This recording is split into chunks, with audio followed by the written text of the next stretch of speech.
Al Jazeera Podcasts.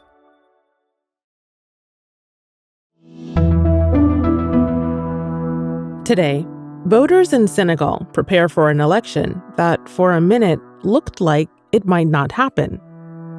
She started crying, and she understood at the age of 37 that her vote mattered and that democracy shouldn't be taken for granted. After delay and uncertainty, Senegal is set for presidential poll this Sunday. Some 7.3 million Senegalese are registered to vote. This year's election is touted as the most unpredictable. What the vote means for this West African democracy. I'm Malika Bilal, and this is The Take.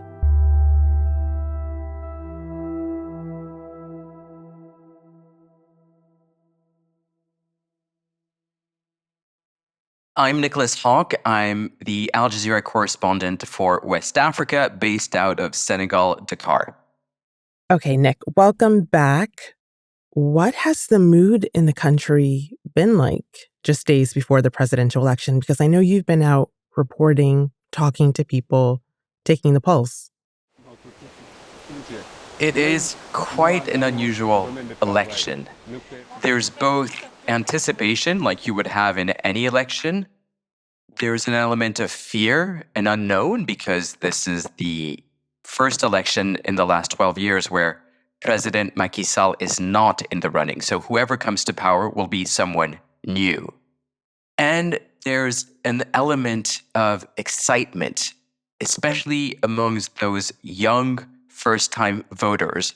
Just moments ago, I was speaking to a first-time voter that's actually in her 30s. Her name is Julia, and she was doing this TikTok video that she was posting on social media, trying to get other people to register and vote. Go and get your electoral cards. You have until Saturday, March 23rd, 2024. All electoral commissioners, prefectures, and supermarkets. Your vote, elections. And that's also the underlying fight here in this election, to get people's voices out. We went out when we followed her as she visited the school, the polling station. She wanted to make sure she got it right. She even got her outfit ready, Malika, for the event. Wow. Because it's such a big deal for her to get this right. This is an election like no other, and it is really important, especially for young people. And, before the elections were delayed, there wasn't that much interest. Okay, so let's talk about that, because Senegal's president, Macky Sall, postponed the presidential election back in February. It was scheduled to take place on February 25th, and that led to protests and lots more. How did that happen? How are we having an election this upcoming weekend? Well, look, let's just backtrack to February 3rd.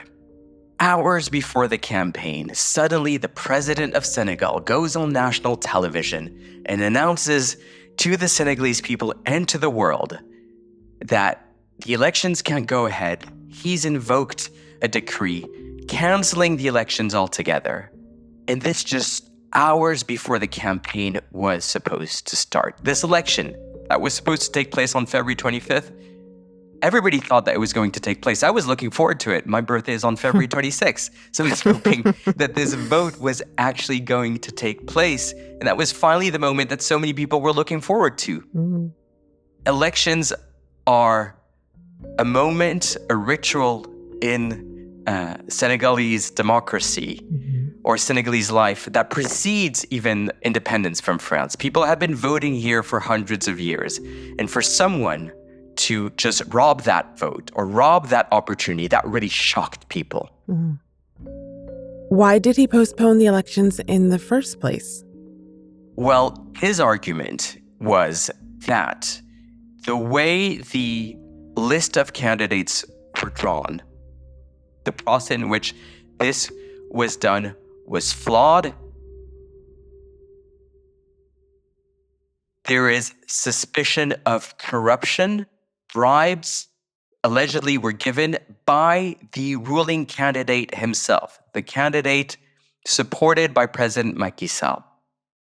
Often, when we talk about elections, especially in Africa, we go back to this, again, violence. Again, someone wants to stay in power. But the context in which this is happening couldn't be any different. It's a lot more complex than it appears. What we saw was not just peaceful protesters taking to the streets, but really police forces that were semi-militarized, that had used lethal force on protesters, that really provoked these riots. Of course, there was looting, but there was also a heavy-handedness from security forces. We saw goons, people that were wearing ski masks, that were armed, running around the streets of the capital and elsewhere, beating protesters, shooting live rounds. This is not usual. So I want you to tell us about your reporting from last week in Dakar, when the scene looked a little like a victory party after the end of a football match. That's how you described it. A rally like this outside Ousmane Sonko's house a couple of months ago would be impossible. The security forces would have prevented it. Now, you were live on Al Jazeera as supporters gathered outside the home of Senegal's top opposition leader, Ousmane Sonko, who was released from jail on March 14th. He is not running in this election, but he has a favorite candidate he has told his supporters to vote for. So where does that stand, and what does it mean for the election? What an electric and incredible moment. His release was really the turning point where the campaign started. Finally, there is a sense, not just from people who support him, but also people who don't support him, that this election can go ahead now, that there is a sense that democracy in Senegal is working. So the move by President Macky Sall to call for this amnesty law, although it was criticized for various reasons, really paved the way for actual dialogue and a more serene electoral process. It was so important to not only see Ousmane Sonko freed for the opposition, but also to see his candidate able to campaign in this election, because he too was freed when Ousmane Sonko was free. And I'm talking about Bassirou Diomaye Faye.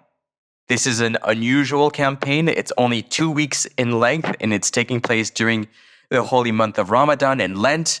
And so there are so many issues to this campaign and this election.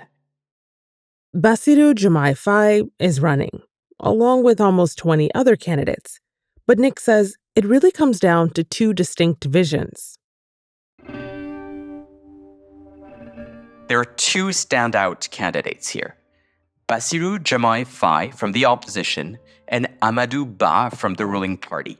But they both have something in common, Malika. They're both former taxmen. They worked for the local IRS, or the tax institution.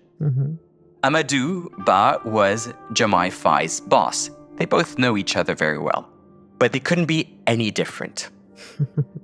The campaign of Amadou Ba, he's been running this campaign it's this bus, traveling through, going on a journey. And people on the bus are growing impatient. They're saying, oh, this driver's so slow. What is he doing? And then there's another person that comes out and says, we need to change the driver. Let's go out. And then in the process of trying to get to the driver's seat, the bus swerves. And suddenly you see Amadou Ba in the driver's seat, the ruling party candidate, reassuring everybody, saying, look, the road to peace and prosperity is long and slow.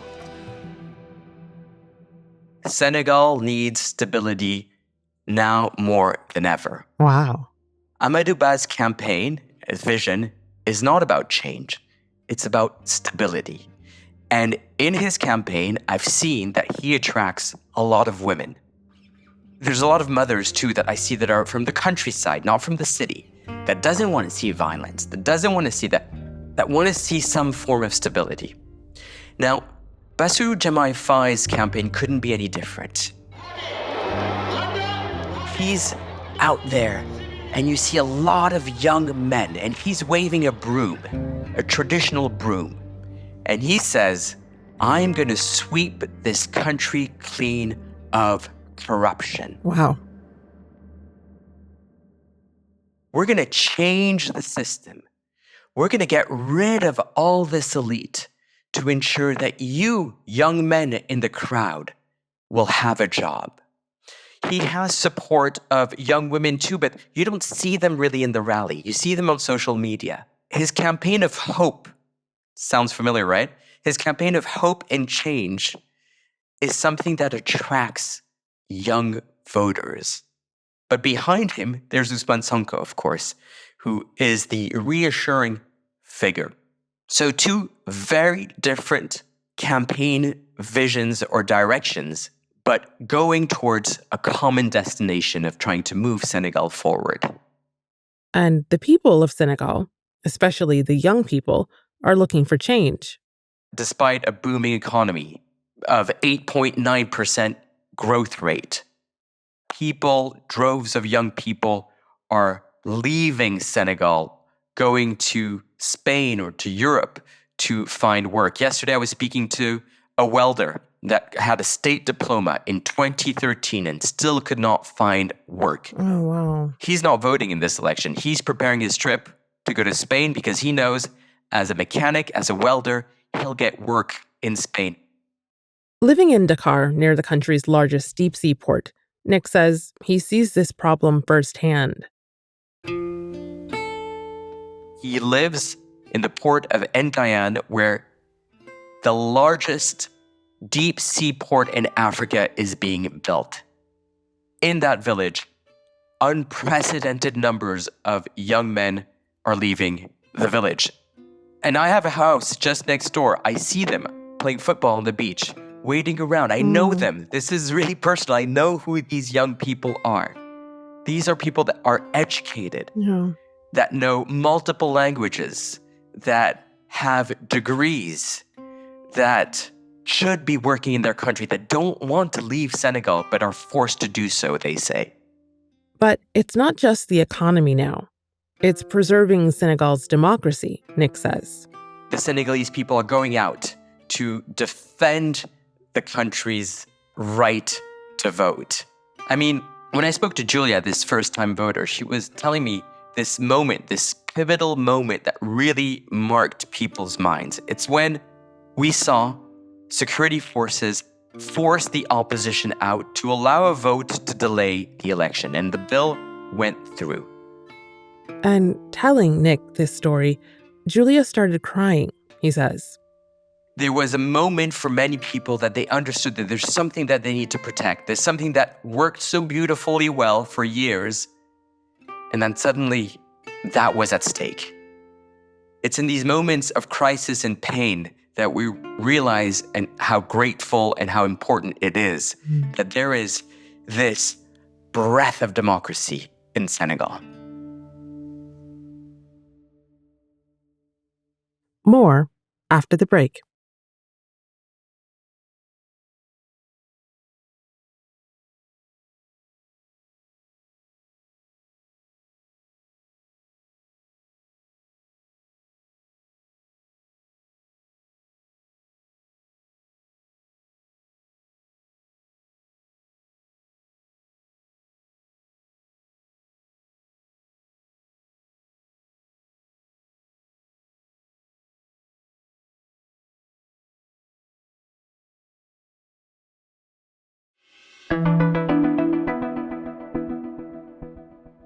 So, Nick, we're only a couple of days away.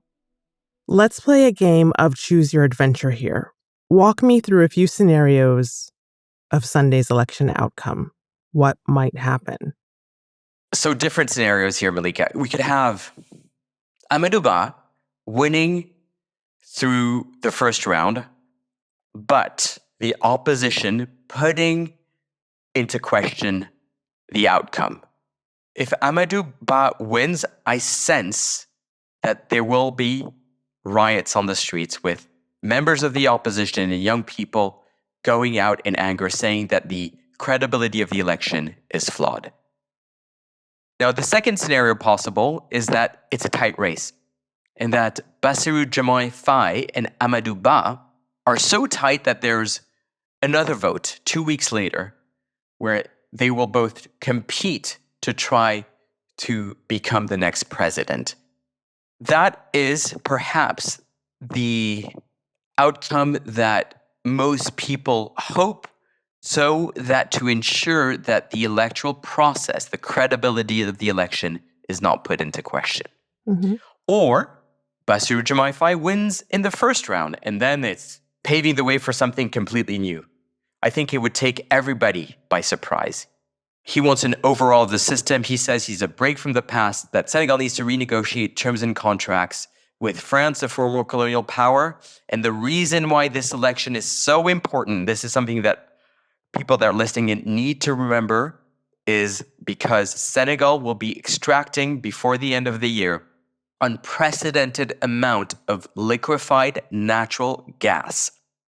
Meanwhile, many people in Senegal don't have electricity at home. So Bassirou Diomaye Faye wants to renegotiate those contracts to make it fair and Senegalese first. But we have to remember the context in which this is happening. There is competing interests of foreign powers to see a certain outcome to this election. The very last point of this choose your own adventure of what could happen that I wanted to talk about is what happens with Macky Sall. He is stepping down. He doesn't intend to stay on another day. That's what he's said on the record. So what happens for him next? Well, yeah, so President Macky Sall says, look, I have no reason to apologize for what I was doing. I was actually to save democracy, but this feels like he kind of orchestrated, or his people have orchestrated this scenario. I mean, he put in jail Ousmane Sonko. He would say the justice system did. He delayed the elections. He'd probably say, well, it's because the electoral process was flawed. Those are decisions taken by him. On April 2nd, by the Constitution, his mandate is over. He has other ambitions, of course, but it's very tempting for his entourage, hoping that he would stay on because he's done some incredible work in his time in office. He's made healthcare free for women and for children, thus his popularity in the countryside. He has made huge infrastructure projects, trying to create a new airport. He created new roads. He's creating railways. He's doing big projects that are changing the landscape of this country. Where he's faulted, perhaps, is his inability to address and to bring employment to the young people. But we talk a lot about migration, of Senegalese people moving abroad to Europe, to the US, to try to find work. But Senegal is also a land of emigration in which West Africans come to find jobs. But come April 2nd, it's the end of him. Or if Amadou Ba wins, through Amadou Ba, the continuity of his legacy. I think at the end of his mandate, there's a feeling that he's trying to leave a legacy behind of a man that has brought wealth to this country. But for some, he's brought democracy to tatters. And that's The Take. This episode was produced by Fahrinisa Campana and David Enders, with Chloe Cayley, Miranda Lynn, Zainab Bezer, Sonia Bagat, Sari Al-Khalili, Ashish Malhotra, Nagin Oliai, Khaled Soltan, Amy Walters, and me, Malika Bilal. Our sound designer is Alex Roldan. Alexandra Locke is The Take's executive producer, and Ney Alvarez is Al Jazeera's head of audio. We'll be back.